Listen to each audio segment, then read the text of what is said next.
Ciao ragazzi, bentornati sul canale. Oggi voglio condividere con voi uno degli ultimi coltelli che ho preso. Faremo l'unboxing insieme. Si tratta del Cold Steel Outdoorsman, coltello che da un po' che guardavo, acquistato da Thomas di Passione per i coltelli. Parliamo delle nuove versioni, cioè che cosa vuol dire? Vuol dire che nonostante sia una versione in acciaio Samurai, ma il vecchio Samurai VG1 è stato sostituito da questo laminato VG10, lo vedete qua, VG10 Samurai. Quindi sostanzialmente è praticamente cambiato il nucleo interno che compone questo sandwich di 3 strati di acciaio. Si è passati da un VG1 a un VG10, che è poi lo stesso VG10 che usa la Falniven sui suoi modelli base, quindi non parliamo della serie Pro. Andiamolo a vedere insieme. Arriva con questa scatola, le nuove scatole Cold Steel. Lo apriamo, troviamo subito il fodero Cold Steel, i nuovi foderi, perché i vecchi addirittura anni fa, vedete questo è ancora chiuso, erano in cuoio in alcuni modelli. I nuovi foderi sono praticamente in fibra rinforzata, quindi vedete, eccolo qua, quindi il classico fodero Cold Steel in materiale plastico caricato a fibre di vetro, Secure X, abbastanza funzionale, diciamo. Non voglio dire bello perché bello è un'altra cosa, funzionale, diciamo, funzionale. Suo strap col bottone anche, classico di Cold Steel che avete visto anche sull'Osi. Andiamo al coltello. Il coltello arriva così imballato, la lama è praticamente protetta da questo cartoncino, cosa che vediamo in moltissimi coltelli brand, e il coltello, eccolo qua ragazzi, molto molto bello per chi piace il genere. Io non l'ho usato, quindi questa volta lo vedete proprio intonso. Che cosa ve ne pare? Poi sono curioso di sapere le vostre impressioni. Allora, vediamo subito che è uno stile di lama giapponese. Questo qui si chiama appunto Outdoorsman perché è un coltello che secondo la Cold Steel, vedete come ognuno ha la propria visione del, no? È facile scrivere sopravvivenza, bushcraft, caccia, sigle che vediamo onnipresenti, no? Comunque sia, io ve la vendo, ve la dico per come lo riporta la Cold Steel, dal nome appunto Outdoorsman, proprio perché è un coltello pensato per l'attività, tutte le attività outdoor, quindi dalla caccia al campeggio appunto all'uso venatorio, ma anche alla sopravvivenza, scrivono. E qui esce la riflessione del dire, no, com'è possibile che vi ho fatto la recensione del BK2, appunto lo davano come un coltello da sopravvivenza, o quantomeno queste domande io me le pongo, con un bisello e uno spessore di certi tipi, e poi anche qua troviamo la scritta coltello da sopravvivenza. Quindi le sigle arrivano fino a un certo punto, bisogna poi analizzare il prodotto e in base a quello valutare cosa noi ci vogliamo fare con questo coltello. Penso che questa sia la cosa migliore per prendere decisioni sul prodotto da scegliere. Allora, il coltello, andiamo un po' nelle specifiche, altrimenti ci dilunghiamo troppo nelle chiacchiere. Manico in Kraton e che vediamo, abbiamo visto spesso, questo è il tipico manico che si trova sui modelli Cold Steel Magnum Tanto, e, che sono quelli con la punta Tanto, proprio tipico, diciamo, per la serie giapponese di Cold Steel, giapponese intendo come linea, che richiama appunto la linea giapponese.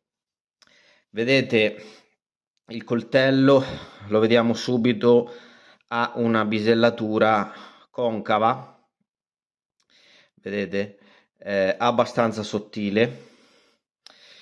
L'impugnatura è molto comoda, guardia accennata solo nella parte anteriore, che quindi blocca la mano.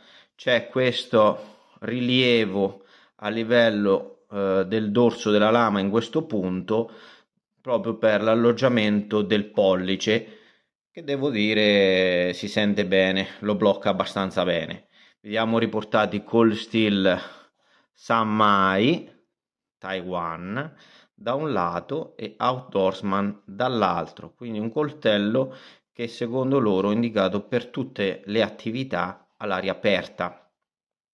Vediamo qui, questo qui secondo la Cold Steel è un rompiossa, quindi che vuol dire? Vuol dire che può essere usato per rompere le ossa senza andare a diciamo danneggiare il tagliente, cioè quando si sta processando la carne e si arriva all'osso, piuttosto che battere con il tagliente del coltello, si può battere da questo lato, che vedete quindi è molto più robusto, no? E si preserva il filo originale, il filo principale del coltello.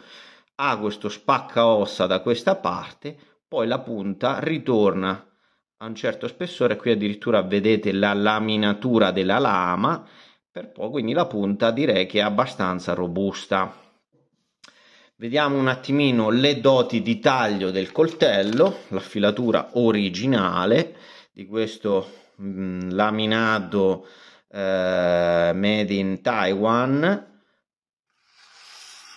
Direi che arriva bene affilato, dai, arriva bene affilato, non si può dire di no. Vedete? Arriva ben affilato, penso che riesca a radere anche i peli tranquillamente. Adesso non so se riesco a metterlo a favore di telecamera, ma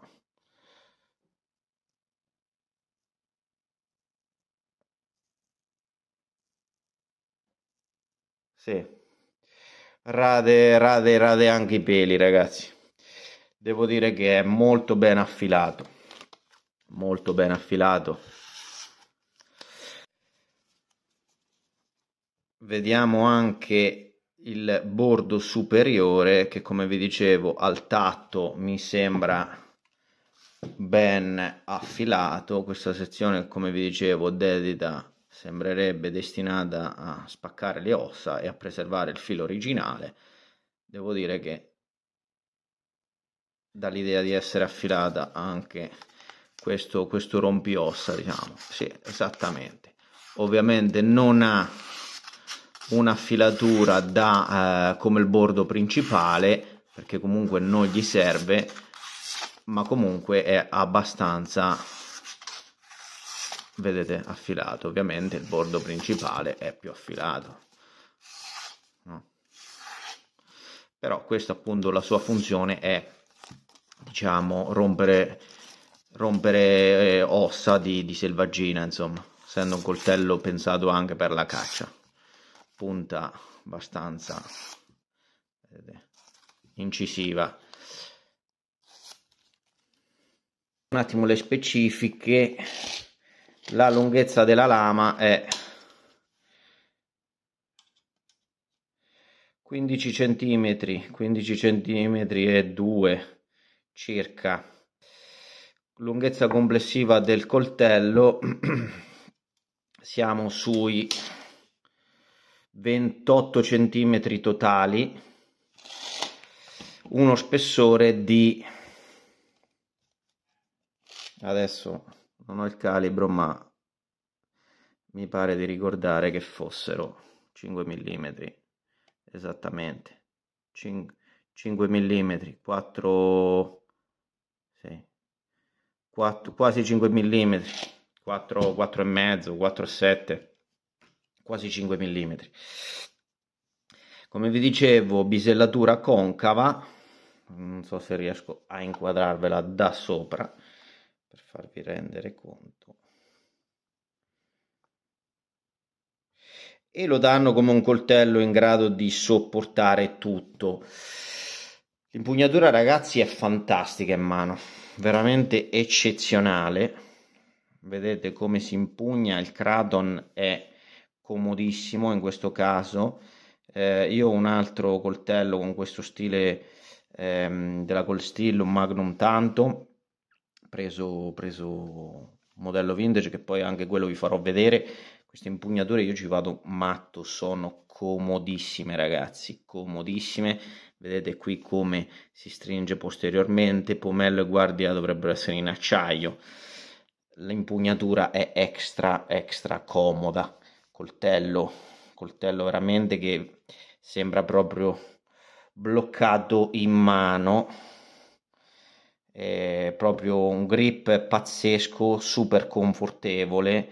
Il coltello è molto bello a parer mio, per chi piace appunto queste linee un po' orientali, se vogliamo dire. Però oltre ad essere una linea fascinosa è una linea anche abbastanza funzionale a prima vista, quantomeno per l'impiego venatorio, appunto. Vedete, venatorio comunque su cibi, su carne. Questa curva generosa della lama sarà una curva che poi nei lavori anche di taglio del cibo, della carne eccetera, non ostacolerà. È una linea che una pancia molto funzionale, molto fruibile. Il peso del coltello, vediamo, perché anche questo è importante. Solo del coltello sono 257 grammi, quindi peso ottimo da un coltello da portarsi appresso. Ecco la considerazione da fare: l'altro giorno abbiamo valutato il Ka-Bar BK9, dove appunto considerato appunto un all round, un coltello di questo tipo. Vediamo che qui invece la Cold Steel offre come all round un coltello con questa linea, questa forma, questa leggerezza. Parliamo di 250 grammi contro quasi 500 grammi, 4,50 più o meno, 4,30. Anche in mano le sensazioni sono molto differenti. Questo poi sta a noi. Cos'è che ci guida nella scelta, cosa intendiamo a fare con il coltello. Sicuramente questo non è un coltello che lo vedrei personalmente indicato, nonostante venga dato molto cioè molto robusto, è considerato molto robusto, ma non ci farei del batuning estremo. Mentre invece mi aspetto che questo coltello quindi possa reggere del batuning, ma sicuramente non della mole o comunque dell'abuso che può resistere un BK2 e un ESI5, ma comunque mi aspetto che però nel taglio questo coltello vada molto bene, anche nel lavoro fino sul legno, che vada molto meglio sul cibo. E quindi qualora io so che per esempio questo coltello posso accompagnarlo benissimo con un'accetta per spaccare la legna grossa, e per tutti gli altri tipi di lavori svolgerli con questo coltello. La punta anche sembra abbastanza robusta. Sono curioso di vederlo in azione, anche di vedere un attimo la tenuta del filo di questo. Io ho usato il VG1 Sammai giapponese della Cold Steel, questo VG, diciamo questo laminato VG10 di Taiwan, non l'ho ancora, della produzione Taiwan, non l'ho ancora mai utilizzato, sono curioso di vedere come andrà. Comunque il coltello in mano da veramente ragazzi un ottimo feeling in mano, veramente un ottimo grip, dall'idea appunto di anche con eventualmente sangue o fluidi eccetera, di dare una presa ultra sicura. Il coltello si maneggia veramente bene, il manico è abbastanza grande, io ho mani abbastanza grandi, quindi non lo sento piccolo. La semplicità della realizzazione in termini di monoguardia anteriore da diverse tipologie di impugnatura, quindi non costringe il pollice a restare dietro la guardia per avere un maggior controllo sulla lama in svariati lavori. Quindi è un coltello, vediamo questo bisello concavo, ma è un coltello comunque che non so, ditemi voi, a me mi sembra veramente un gran bel coltello. Esteticamente, comunque le impressioni che mi dà a senso tenendolo in mano sono ultra positive. Costo del coltello siamo intorno ai 200 euro, si trova anche qualcosina meno. Mi sembra che Thomas ce l'abbia. Thomas ce l'ha, no, ce l'ha intorno ai 180 euro, penso che sia un ottimo prezzo. Sul mercato l'ho visto anche a 215-220 euro. Quindi niente, andremo poi a vedere come va al lato pratico. Coltello comunque molto bello. Gli accostamenti lama guardia direi che sono abbastanza precisi, vedete qua, non c'è grossi spazi o cose del genere, molto bello, non ci sono giochi, sembra tutto ben fermo. Staremo a vedere dopo l'utilizzo come andrà. Che dire ragazzi, come sempre il video termina qua, fatemi sapere le vostre impressioni. Da me e dal Cold Steel Outdoorsman è tutto, ci vediamo al prossimo video, ciao!